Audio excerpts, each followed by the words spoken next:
Olá, sejam bem-vindos à nossa doutrinária online. Que Deus, em sua infinita bondade, nos ilumine os passos, ilumine as nossas consciências, aqueça os nossos corações, com a certeza de que não lutamos sozinhos, que temos ao nosso lado sempre a presença do nosso irmão e mestre Jesus. O tema que nos foi proposto para o dia de hoje, nós encontramos no Evangelho segundo o Espiritismo, no seu capítulo 7, e hoje nós falaremos especificamente no item 13, que é o item que encerra o capítulo, intitulado A Missão do Homem Inteligente na Terra. E como já falamos há pouco, esse item encerra o capítulo Bem-aventurados os pobres de espírito. Mas agora, o que significa inteligência para cada um de nós? O que é inteligência? Para refletirmos um pouco mais, nós recorremos ao livro Consolador, psicografia de Francisco Cândido Xavier, pelo Espírito Emmanuel. Na sua questão 208, Emmanuel responde à questão que lhe é feita, que é a seguinte: há uma tarefa especializada da inteligência no orbe terrestre? Ele responde: pode ser uma prova, pode ser uma expiação, mas o importante é que sempre tem um caráter santificante. E sempre deve ser usada para o bem. Isso é muito importante. Sempre usada para amparar, para ajudar, aonde quer que nós estejamos, o que quer que nós venhamos a fazer. Contudo, nós precisamos atentar para que não nos deixemos levar pela vaidade. E isso é muito importante. E isso nos faz lembrar de um exemplo muito, muito importante para nós aqui no orbe terreno, de alguém que usava da dialética, alguém que procurava resolver suas questões, alguém que viesse lhe questionar sobre alguma questão, ele propunha que as pessoas encontrassem tirassem as suas próprias conclusões. E para isso ele trazia a diferença entre aquilo que é essencial e aquilo que é profundo, aquilo que era duradouro com aquilo que era temporário. Ele também usou da maiêutica e dizia que sua mãe era parteira e ele dizia que ela dava vida a corpos e ele dava luz às ideias. Ele também usava da ironia para demolir preconceitos, ideias falsas. E de quem que nós estamos falando? Nós estamos falando do pai da filosofia, Sócrates. E um dos seus discípulos acreditava piamente que ele era o homem mais sábio do mundo, da Grécia. Eles tinham o hábito de ir até as pitonisas e foi o que ele fez. Foi até as pitonisas, fez várias questões particulares dele no oráculo de Delfos. E uma delas era saber se o seu mestre Sócrates era o homem mais sábio. E a resposta veio.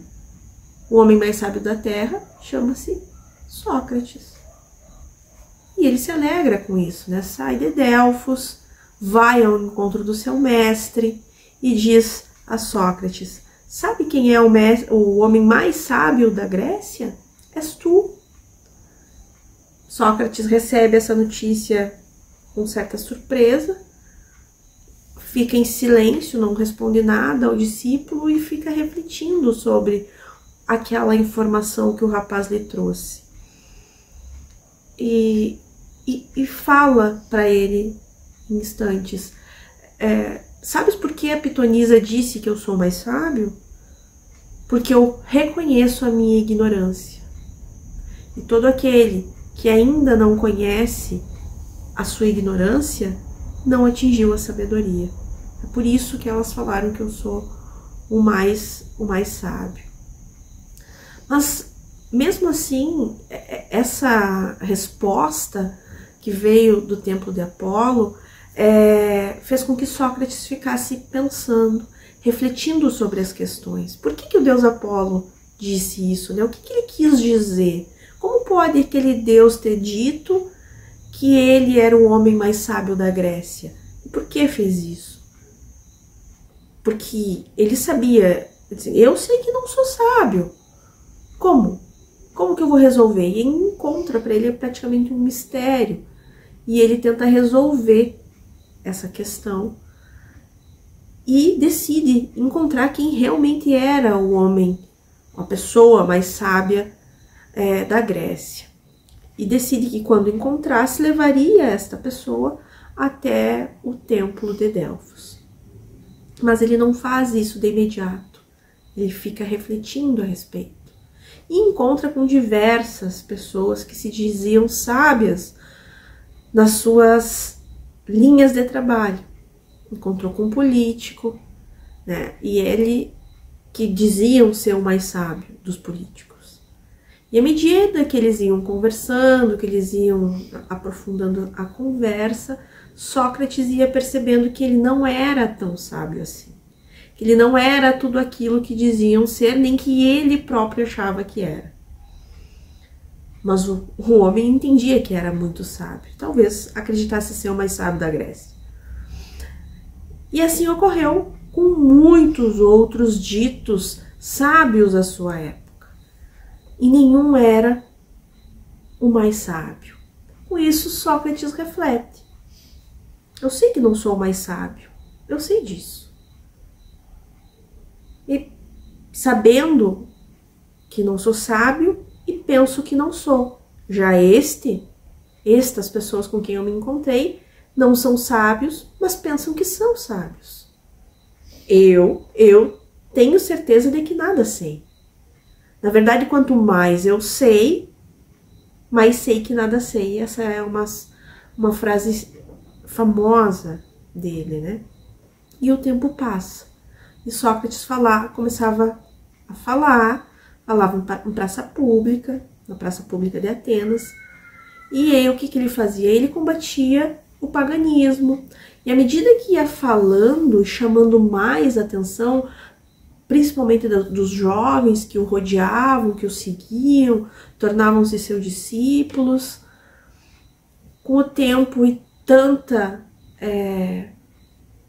luz e chamando muita atenção, ele acaba sendo denunciado pelas próprias mães daqueles que o seguiam, né? Elas tinham medo. E ele então, no meio de uma fala, em praça pública, ele é amarrado, preso e levado ao julgamento. Nesse julgamento ele é condenado a beber cicuta. E até essa pena ser aplicada, ele fica preso. E um dos seus discípulos, num ato de desespero, ele tenta corromper os juízes, para que Sócrates pudesse ser solto. E ele consegue isso. Um determinado dia ele vai visitá-lo e a porta é deixada aberta, de propósito, pelo carcereiro. Sócrates, no entanto, questiona o discípulo, que diz, né, vamos embora, vamos fugir daqui, agora tá tudo certo, eu consegui. E ele pergunta, por que disso? Ele, não posso deixar que o senhor seja punido, é uma prisão injusta. E ele sabia que era. Mas ele diz assim, ele olha para esse discípulo e diz assim, és um mau discípulo. És um mau filósofo. E vai além. Quem pode matar a Sócrates? Ninguém pode matar-me. Eu sou a minha alma, não esse corpo.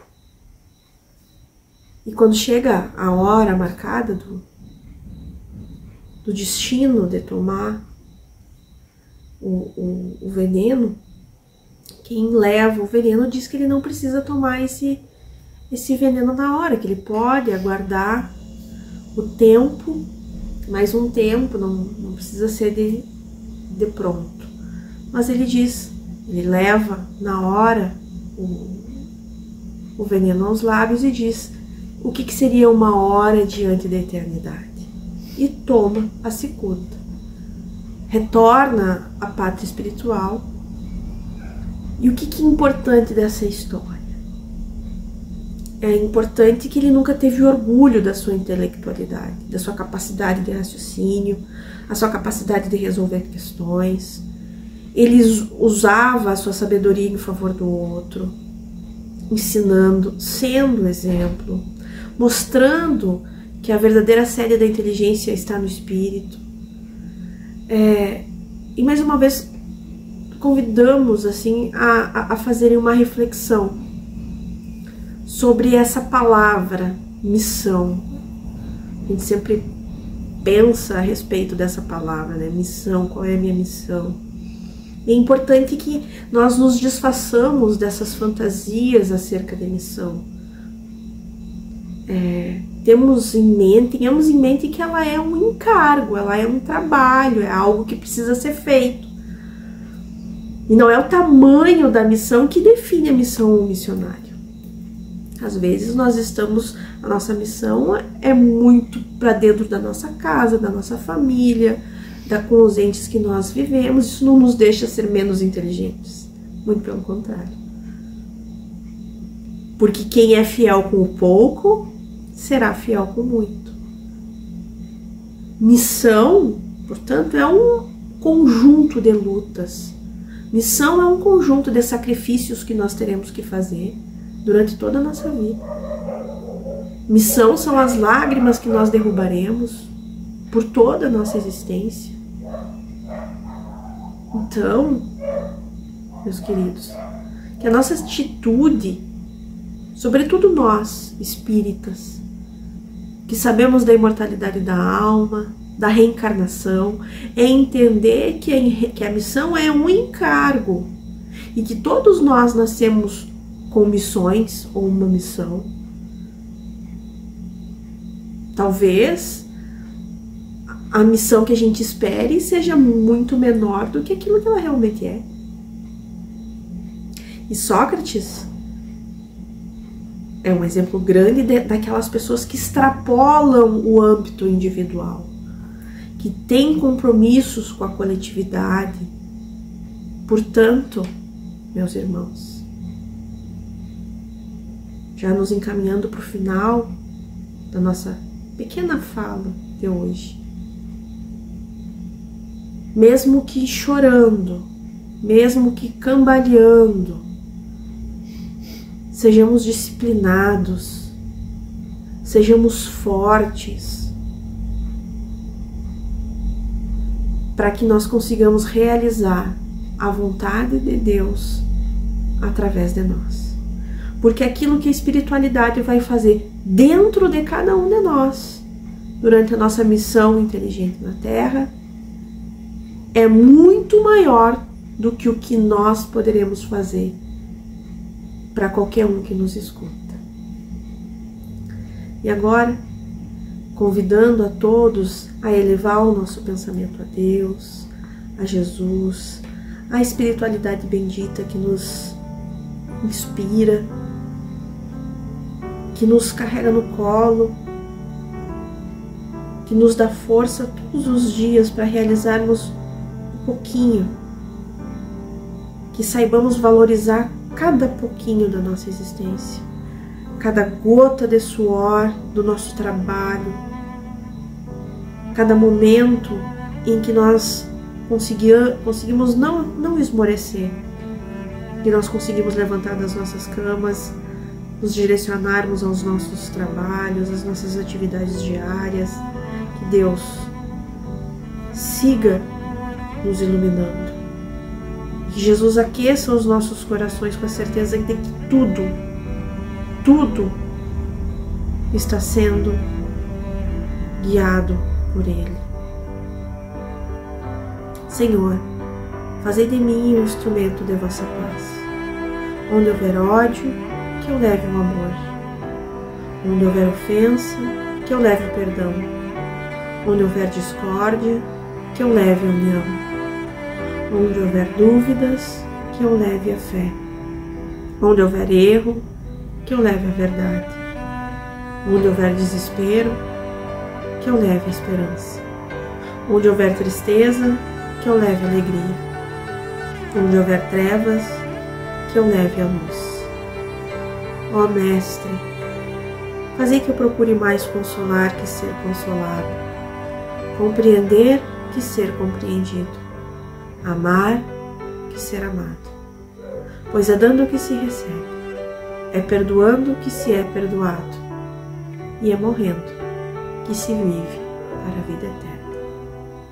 Muito obrigada.